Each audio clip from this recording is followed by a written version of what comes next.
Hi guys, welcome to social post. నేను మీ చాణక్య. పిల్లల చదువు, ఇల్లు అండ్ రిటైర్మెంట్. సో ఇందులో మనం దేనికి ప్రాధాన్యం ఇవ్వాలి? సో దేనికి ప్రాధాన్యం ఇస్తే లైఫ్ అనేది కూడా స్మూతర్గా ఉంటుంది. మరి దీని గురించి మాట్లాడడానికి ఇప్పుడు మనతో పాటు కూడా ఉన్నారు ప్రత్యూష రెడ్డి గారు, పర్సనల్ ఫైనాన్షియల్ ప్లానర్. మరి ఆవిడతోనే మాట్లాడాలి.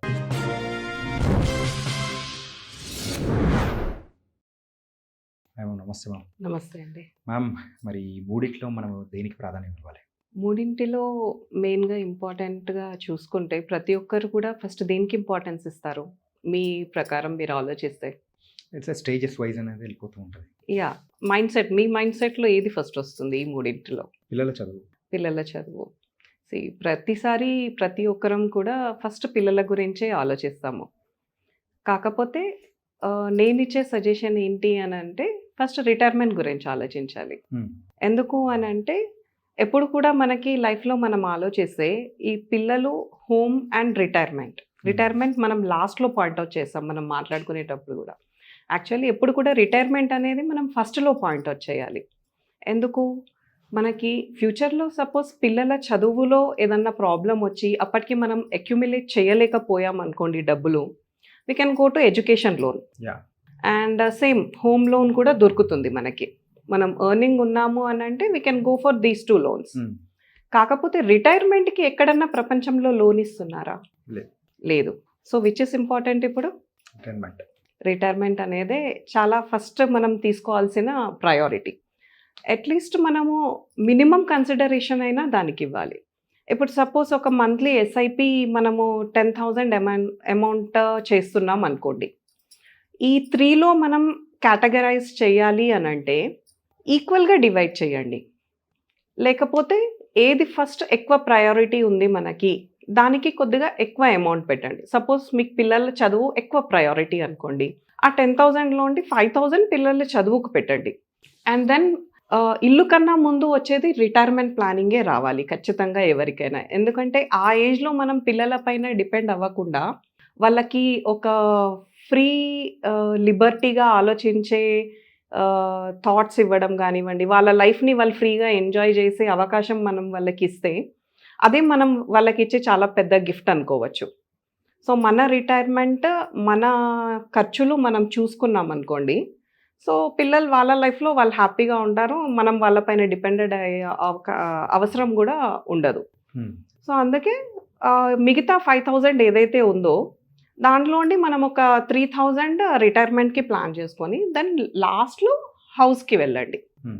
సో అప్పుడు ఏమవుతుంది, మీ రిటైర్మెంట్ అనేది కొద్దిగా సేఫ్ జోన్లో ఉంటుంది. అండ్ మీ పిల్లల చదువులు కూడా కొద్దిగా అక్యుములేషన్ జరుగుతుంది మీకు.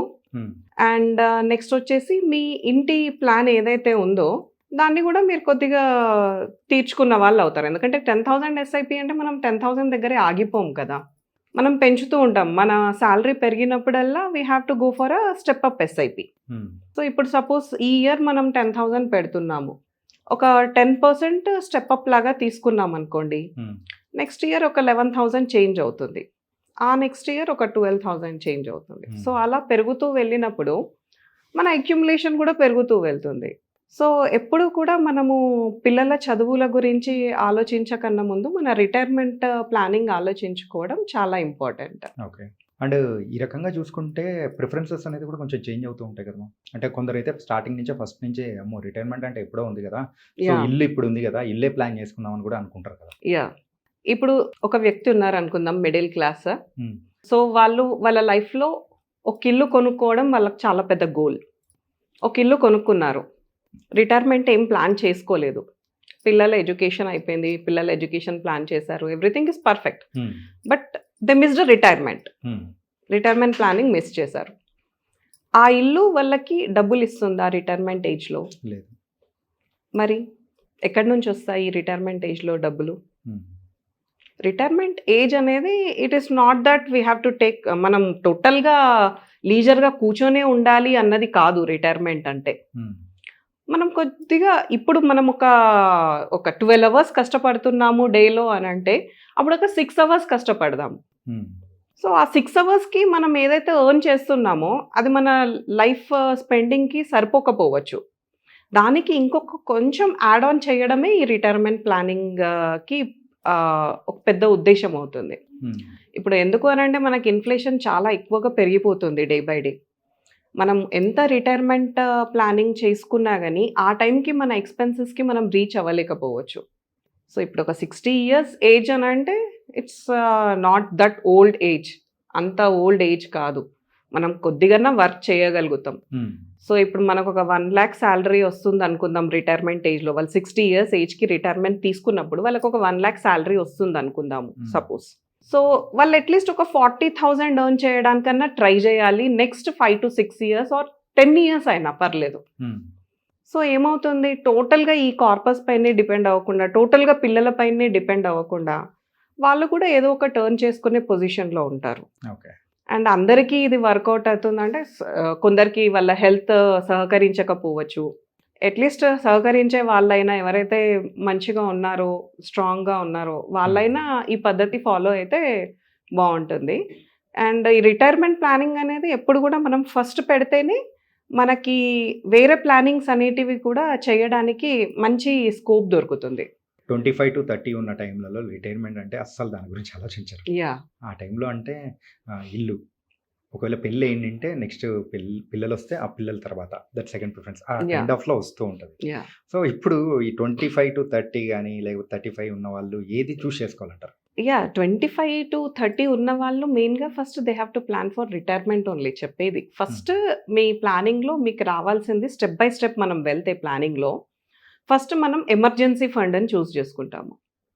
ఎమర్జెన్సీ ఫండ్ అంటే ఇప్పుడు మనం ఎర్న్ చేసే దాంట్లో ఒక 12 months మనము అక్యుములేషన్ పక్కకు పెట్టి ఉంచుకోవాలి. సపోజ్ ఇప్పుడు మనం ఒక 1 lakh ఎర్న్ చేస్తున్నాం అనుకోండి, ఒక 12 lakhs మన దగ్గర ఎమర్జెన్సీ ఫండ్గా ఉండాలి. ఎందుకు అని అంటే ఇప్పుడు మనకి అన్స్టేబుల్ జాబ్స్ అయిపోయాయి అన్నీ కూడా.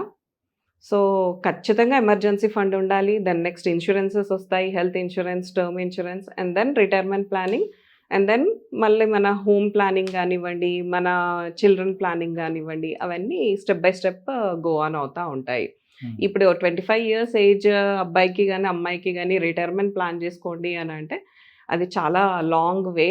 అన్ని రోజులు మనం వెయిట్ చేయడం ఎందుకు, ఆ టైం వచ్చినప్పుడు చూసుకుందాము అన్న మాట మాట్లాడతారు తప్ప they will not go for retirement planning. కాకపోతే మీరు ఇప్పుడు 25 yearsలో స్టార్ట్ చేస్తే మీరు ఒక 2,000-3,000తోనే మీరు మంచి అక్యుములేషన్ కార్పస్ చేసుకోవచ్చు.